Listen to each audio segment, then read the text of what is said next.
Hi, I'm Ashley Allen Gaines, Regional Retail Food Specialist. And I'm Sharon, Pattee with the Indiana Department of Health Retail Program, and I do training and standardization for food inspectors. And we're here to talk about some best practices that you can use while you're in your kitchen this holiday season.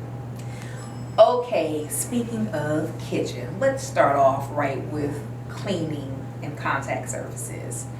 Does it matter what chemical or chemicals I use? Does it matter the distance that I clean? Should I clean all surfaces before, during, and after? How does that work? So I would just suggest that, like, if you're going to cook for the holidays or any time, that just start by washing your counter, and just regular soap and water is fine. But as you do foods that may have juices like turkey juice, the raw turkey, the raw chicken, you may want to use something like bleach to sanitize. And there's great over-the-counter products that are wonderful. Just read the manufacturer instructions to see how long that surface time should be. And then a lot of times, there's no rinse. I also love the Clorox wipes. There's different brands out there.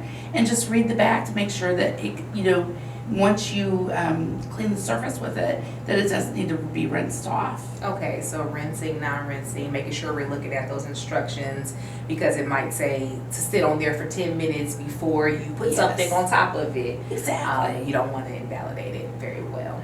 Okay. Well, and to go along with that, if you're doing those chickens and stuff, you may want to do your ready-to-eat foods before you even contaminate that surface, so that you don't have that worry about the salmonella before you get started. Okay. So I'm going to chop that lettuce salad up before I clean it, and then do the chicken juices. That makes sense, to try to lessen the chance of contact between those raw foods and those ready-to-eat foods. Totally correct. And just to clarify, okay, when we say ready-to-eat foods, are we talking about a vegetable? Are we talking about bread? What are we talking about exactly? So ready-to-eat food could be anything that's ready to eat. There's no final cook step that's going to kill pathogens.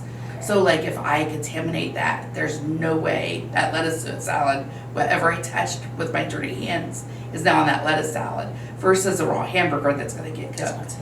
Very well. That makes sense. Okay, so I take my lettuce. I love that example. I've taken my lettuce, I've chopped it up, I've cleaned that board, and then I'm going to grab my chicken, because I like chicken. I'm going to grab my chicken, I'm going to put it on top of that board, and I've now seasoned and all the lovely stuff, and I'm about to pop it in the oven. Should I wait until after I've cooked it to clean, or does that matter? Is that a matter of preference? Is there any contact time between certain juices and surfaces? Well, if you're going to cook your oven, that's a great time to go ahead and clean. Make sure that all those juices and little tidbits are all cleaned up before you bring it out, because it's raw now, and the juices on your counter raw. And when it comes out, everything should be fully cooked. And so we wouldn't want to cross-contaminate. I've prepared my feast, Yes. and I have thrown down on my feast because I actually can cook really good. Now I have all these leftovers. How long am I able to leave these leftovers out, and what's the best way to store these leftovers? Well, the great thing to do is within 4 hours, my family likes to graze and just leave it out all day, but keep hot foods cold, keep cold foods cold, keep hot foods hot. And with that being said, 41 or below for cold foods, 31, 35 or above for hot foods. And so when it's just in that middle ground, it can be dangerous. So we're going to try, as soon as you're done eating, to put it away and make sure it's refrigerated. So we're just going to make sure the food gets put away as soon as possible and make sure it's covered. We're also going to make sure that, once again, we put it in the refrigerator so that ready-to-eat foods are towards the top. Okay. And then anything that might need a further cooking is towards the bottom. Keep hot foods hot, keep cold foods cold. Let's say I just took out my turkey or my chicken or my ham or whatever my protein of choice is. Is it best if I carve it up and put it into different types of pans to cool and refrigerate? Does it matter if I just take my whole big bird and stuff it into the refrigerator? Would that make a difference in the cooling of the temperatures? Well, good luck with that. Because if it's my refrigerator, that whole turkey ain't fitting in that refrigerator. So no, the best thing to do is to carve it or slice it up, dice it, prepare it for the next meal. So unless you're going to eat it right away, that's a great way to cool it, because that chunk of meat is not going to cool very efficiently. And we want it to cool down within 4 hours to below 41. by slicing, dicing, cutting it to smaller pieces. You don't have a piece of meat that the outside may be getting cooler and the inside may be baking hot still. Oh, okay. So anytime you see condensation or steam, you may want to cool it down and then not do that at room temperature. Like as soon as you can get it refrigerated, do that. But just make sure you need that refrigerator to be at 41 or below. If you're stuffing her tight, it's not going to work.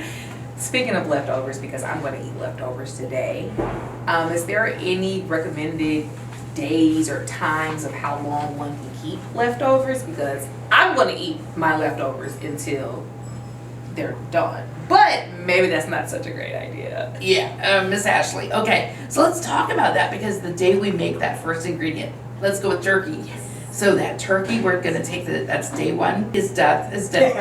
His cook day is gonna be that first day. Anyway, and then we've got 6 more days to eat him. We only get 7 days in all. Okay. Because there's other pathogens that may start growing. So with anything that you've cooked at home, I would suggest no longer than 7 days.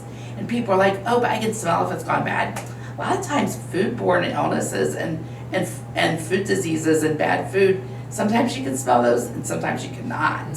So you may not know that your food's gone bad. So we always say 7 days. And if you can freeze it ahead of time and then bring it back and have that last day to eat it and enjoy it, that's a great idea too. Okay, so if you can safely freeze it and then safely thaw it or bring it back up to temperature before eating it, that is a possibility to save it. Yeah, I say like be Dr. Frankenstein, you're bringing it back to life. So it was really good on Thanksgiving Day and it's going to be good like in February too. So you're like, ooh, I can have a second Thanksgiving dinner. Just freeze it and then bring it back to life. And make sure you're checking the temperatures of your refrigerator. Yes. Okay. The ambient air temperature should always be 41 or below. And just be aware that like if you're opening and shutting that refrigerator door a lot, it may not stay cool in there. Or if you stuff it really tight, my grandmother used to be like, the tighter you stuff it, the more efficient it is. But really not. Like there's stuff stuck in the middle that's never going to get cold air around it. So just be aware of that. Like don't overstuff it. Clean it once in a while. Oh my goodness. Yeah, so like when you find something that's 2 weeks old in the refrigerator, you know it's 2 weeks old because you've cleaned out your refrigerator and you know it's at 41 degrees.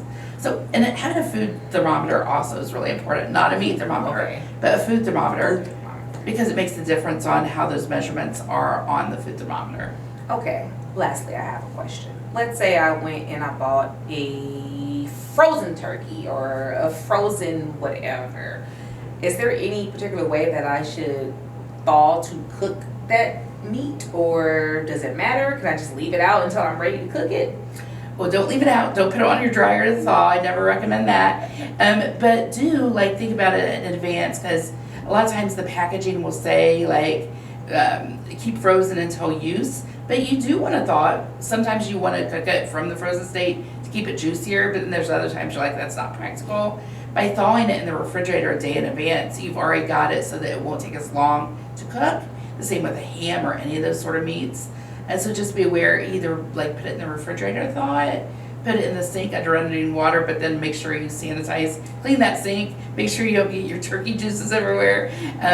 But yes, thawing in advance is really good. And I never recommend, a lot of times, like in my community, people put food in their garage because it's cold outside, but you don't know how cold it really is outside. Right. So thawing food outside the house or inside the house, dogs might get it. Make sure that food's kept safe and not possibly get contaminated while it's thawing. Okay, so I can safely thaw it by immediate cooking if warranted under cool running water. Yes, because that takes anything that's on the packaging and puts it down your sink, even if it's just a drip. Okay. That way that if it's warming up on the outside and it's going through to the center, those pathogens and juices are being flushed away at the same time.